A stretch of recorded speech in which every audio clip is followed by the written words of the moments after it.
Olha, vamos fazer o seguinte, então vamos começar essa edição falando desse leilão histórico. Uma empresa portuguesa arrematou o leilão do túnel Santos-Guarujá. O presidente Lula e o governador de São Paulo, Tarcísio de Freitas, claro, estão disputando o protagonismo dessa obra, que é o maior projeto do novo PAC, o Programa de Aceleração do Crescimento, renovado nesse Lula 3. Vamos ver a reportagem de Salvador Strano. A Mota-Engil será responsável pela obra e pela operação do túnel. O grupo português venceu o leilão ao abrir mão de 0,5% do valor base que seria pago pelo poder público. O investimento deve chegar a 6 bilhões e 800 milhões de reais pela concessão de 30 anos. O trajeto terá 1,5 km, ligando Santos ao Guarujá, no litoral paulista. Será o primeiro túnel submerso do país.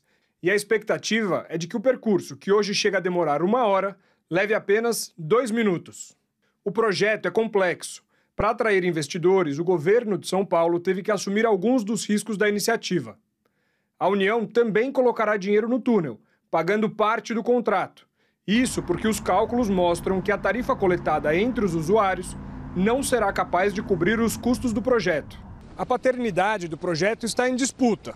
De um lado, o governador de São Paulo, Tarcísio de Freitas, que é o nome forte do bolsonarismo para a corrida ao Palácio do Planalto no ano que vem. Do outro, o presidente Lula, que se planeja para a reeleição. Os dois chegaram a dividir o palco do anúncio do edital da obra, em fevereiro. Depois, não fizeram qualquer menção ao adversário quando falavam do projeto. O ministro da Fazenda, Fernando Haddad, negou qualquer mal-estar entre a União e o governo paulista. Se tem uma coisa que não aconteceu no túnel Santos-Guarujá, foi disputa por protagonismo. Desde o começo, os diálogos do governo federal com o governo estadual foi republicano para viabilizar a obra. Ninguém ficou querendo sair na foto para deixar o outro para trás. Ainda assim, Tarcísio reuniu toda a gestão estadual para a foto oficial do leilão. Já os ministros do governo ficaram de fora. Bom, vamos começar a nossa análise, mas antes a gente vai fazer aqui, recebendo o Anderson Pomini, para saber dele. Ô, Pomini, eu começo com você. Todo mundo está se perguntando, tá bom, mas então quando fica pronto, quando começa a obra, qual é a próxima decisão importante, quais são os passos mais importantes que a gente pode esperar a partir de agora?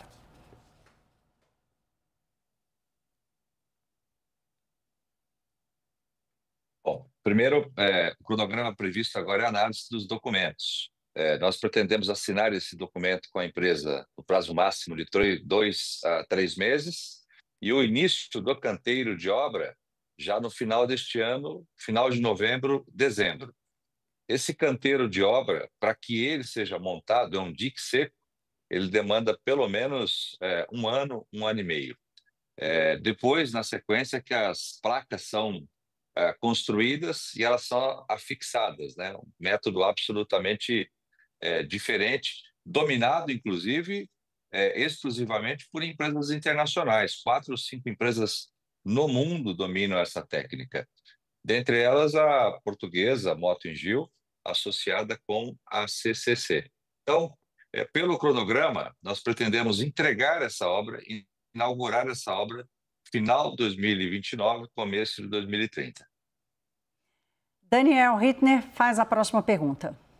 Pomini, boa noite. Eu tenho uma dúvida, queria que você nos explicasse. A CCCC, que tem uma participação acionária relevante na consultora portuguesa Mota-Engil, acumulou uma série de atrasos na construção da ponte entre Salvador e a ilha de Taparica, que é uma das maiores PPPs hoje em curso no Brasil.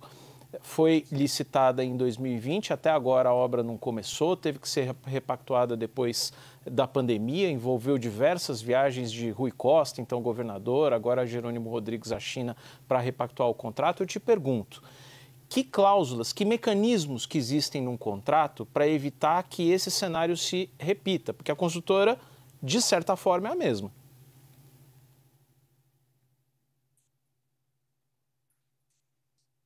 Perfeito. A CCCC, ela tem 30% das ações com a Mota-Engil sobre esse contrato. As cláusulas são aquelas conhecidas, né? O poder público impõe multas, claro, quando a empresa não der causa a esses atrasos. Eu não conheço as razões desses atrasos para a ponte de Itaparica. Me parece que ali envolveu, inclusive, questões ambientais. No nosso caso, nós já temos a licença que foi expedida pela CETESB, e veja, é um estudo de praticamente 20 anos de engenharia. O projeto foi desenvolvido em 2012 e 2014, amplamente debatido até 2018. Nós já tivemos uma primeira licença ambiental que foi expedida, inclusive, em 2016 e venceu em 2020. E por falta de recursos financeiros, nós retomamos agora, há 2, 3 anos atrás, esses estudos, atualizamos todo o projeto de engenharia e esse projeto foi objeto de um amplo debate pelo mercado, principalmente pelas empresas internacionais interessadas. Então, talvez, no caso de Itaparica, tenha faltado algo do tipo, principalmente um estudo mais aprofundado. Não 100 anos, como é o caso do túnel Santos-Guarujá, mas pelo menos 20 anos de estudo e muita pressão da comunidade local, da comunidade da engenharia. Como disse bem a Thaís, nós estamos a falar, antes de qualquer configuração de uma simples obra que conecta ponto A com ponto B, de um túnel que vai conectar as margens do maior equipamento de logística do país, que representa 30% da nossa corrente comercial brasileira. Portanto, o impacto dessa obra para a infraestrutura é gigantesco. Isso sem destacarmos outros impactos positivos, geração de moradias, por exemplo, impacto no meio ambiente, econômico.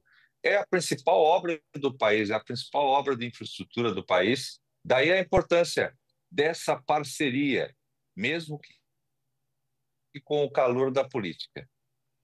O sinal da internet vai e volta, mas a gente consegue te ouvir. Pomini, eu quero uma pergunta rápida. A gente tinha combinado com você que seria rapidinho, mas eu quero te perguntar: a baixa concorrência, o Brasil tem problemas, já teve problemas em outros leilões, há interesses para algumas áreas, para outras não. Infraestrutura com muita necessidade de investimento no Brasil, um ambiente externo de muita incerteza. A gente pode contar com uma maré mais baixa de investimento estrangeiro em infraestrutura no Brasil nos próximos anos?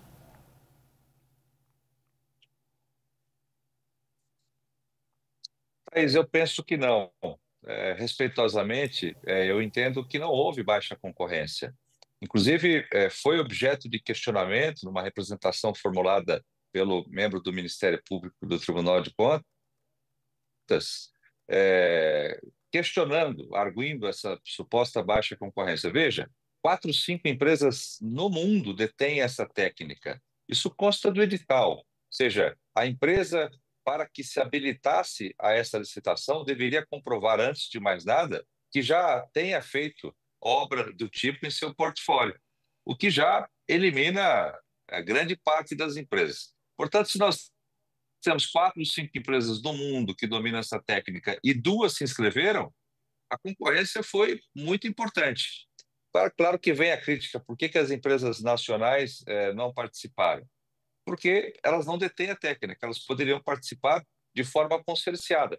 Aliás, poderão, nada impede que a empresa vencedora ela contrate empresas nacionais, e isso é muito comum, muito usual no mundo da engenharia, tendo em vista a capacidade de mobilização das empresas nacionais. A concorrência, ela aconteceu, tendo em vista o número de empresas que dominam a técnica.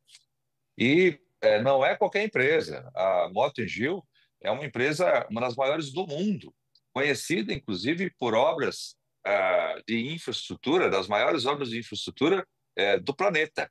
É uma empresa listada na Bolsa, uma empresa que não teve nenhum tipo de questionamento. Nós já fizemos um levantamento prévio do histórico da empresa, que está associada com uma chinesa que, independentemente dessa obra de Itaparica, eles fizeram uma boa proposta, ganharam, e nós estamos absolutamente com boas expectativas sobre a construção dessa obra. E o Porto de Santos, ele tem um projeto de investimento para os próximos 5 anos de 12,5 bilhões de reais. Aprofundamento do canal, construção de acessos adequados, além do túnel. E a gente vem percebendo uma procura muito grande de todas as empresas internacionais e nacionais sobre essa infraestrutura.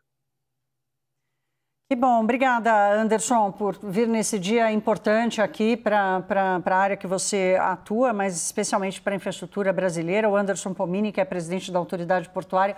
Meu caro, boa noite para você, bom fim de semana.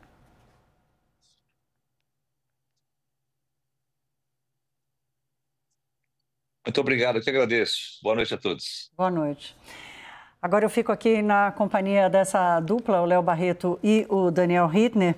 Léo, eu vou começar com você. A gente te segurou um pouquinho para tratar de questões mais voltadas aí para o próprio setor, mas é óbvio que o que aconteceu hoje foi num ambiente de extrema politização, né? O presidente Lula não foi, mas mandou vários ministros. No final, o Tarcísio conseguiu chamar ali o Alckmin e o Silvio o Costa, o Silvio Costa, que é o ministro de Portos e Aeroportos, para fazer uma foto, mas ficou todo mundo no seu quadrado, ninguém quis se misturar ali. O que você achou, por exemplo, do discurso de Tarcísio? Pareceu que ele trabalhou bastante ali as palavras, fez até analogia poética.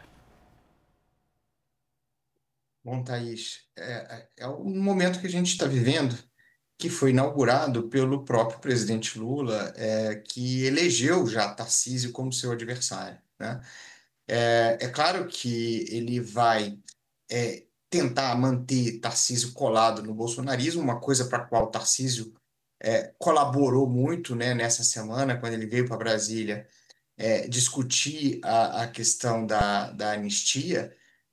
E isso tem um contorno simbólico que é muito difícil de contornar politicamente, porque uma das táticas, né, uma das estratégias, e talvez isso tenha acontecido mesmo, que o presidente Lula utilizou para explicar esse 8 de janeiro para as pessoas foi um atentado, não apenas, uma ideia de atentado não apenas contra a democracia, mas contra ele mesmo, né, porque ele gosta dessa ideia de personificar a democracia. Então, eu acho que se lá atrás, né, ainda era possível ver os dois no mesmo palanque, acho que a partir dessa semana isso se tornou impossível, né? Provavelmente a gente vai vê-los apenas agora nos debates, né? O presidente Lula, eu repito, ele elegeu o Tarcísio como o candidato. Acho que o Tarcísio ainda tem muita coisa para resolver antes de oficializar essa condição, mas hoje isso é o mais próximo que a gente tem dessa corrida. E esse afastamento, né, esse cordão sanitário aí que existe entre os dois, de certa maneira, mostra o nível de tensão, né, que aguarda pela gente em 2026.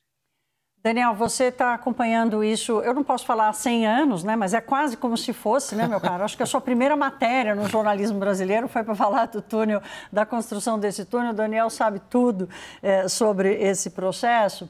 E eu sei que você acompanhou de perto tanto o discurso de Alckmin quanto o discurso do governador Tarcísio. Encontrou algumas contradições lá, divide com a gente. Teve algumas falhas ali, Thaís, que foram o seguinte: não dá para dizer que o leilão foi disputado. Ao contrário do que acabou de nos dizer, e respeitosamente ali, preciso fazer essa pontuação, o presidente da Autoridade Portuária de Santos, foi um leilão com baixa concorrência. A Mota-Engil, que se sagrou vencedora, apresentou deságio de 0,5%, e a outra participante, a espanhola Acciona, entrou de forma absolutamente protocolar. Ela teve um papel importante, porque se ela não tivesse apresentado, teria sido o leilão mais importante do ano na área de infraestrutura, com uma única concorrente e com outras que desistiram, fazendo uma pressão grande pelo adiamento, caso não tivesse surgido sequer mais uma proponente. Mas outras já haviam desistido antes. Odebrecht e Queiroz Galvão, que estavam juntas, Andrade Gutierrez, que procurava um parceiro financeiro e não participou, a consultora cearense Marquise, que tinha se aliado aos italianos da WeBuild, e outras empresas estrangeiras que chegaram a se mostrar interessadas em algum momento, no final das contas, não vieram. Ainda podem participar de alguma forma como subcontratadas da Mota-Engil da CCCC. A ressalva que é preciso fazer o discurso do vice-presidente Geraldo Alckmin. Ele celebrou ali um momento dizendo que Se o Porto de Santos tivesse sido privatizado, que era um plano de Tarcísio de Freitas quando ele era ministro de Infraestrutura do governo Jair Bolsonaro, se o Porto tivesse sido privatizado, eles não estariam naquele momento viabilizando a construção do túnel, o leilão do projeto. Isso não é verdade. O leilão de privatização da autoridade da administração portuária de Santos acabou não acontecendo porque o cronograma escorregou de 2022 para 2023. O novo governo Lula preferiu não levar adiante a privatização, mas é importante esclarecer que o plano de privatização tinha uma cláusula muito clara, em que o vencedor do leilão de privatização precisava assumir todo o risco do negócio, de engenharia, de demanda e construir, sim, o mesmíssimo túnel do qual a gente está falando agora, que foi a leilão hoje. Só complementaria dizendo o seguinte: hoje a gente teve um momento de Uruguai na política brasileira. Eu me lembro, eu era correspondente ali do lado, em Buenos Aires, quando o antigo presidente do Uruguai, já falecido, Tabaré Vázquez, da Frente Ampla, inaugurou o novíssimo aeroporto de Carrasco, em Montevidéu. Diria que é o aeroporto mais moderno da América Latina hoje. E ele chamou para a inauguração todos os ex-presidentes anteriores de esquerda, de centro, de direita, que haviam participado de alguma forma desse processo. Então, o que a gente precisa ver é mais dessa união de esforços que a gente viu hoje e não menos. A tendência a gente sabe que é difícil, é ver menos. Olha, Daniel, eu sei que você vai passar os próximos 30, 40, 50, quiçá 100 anos acompanhando tudo de perto que acontece na infraestrutura desse país, meu caro. Mas talvez não esse desejo, me parece um pouco ousado.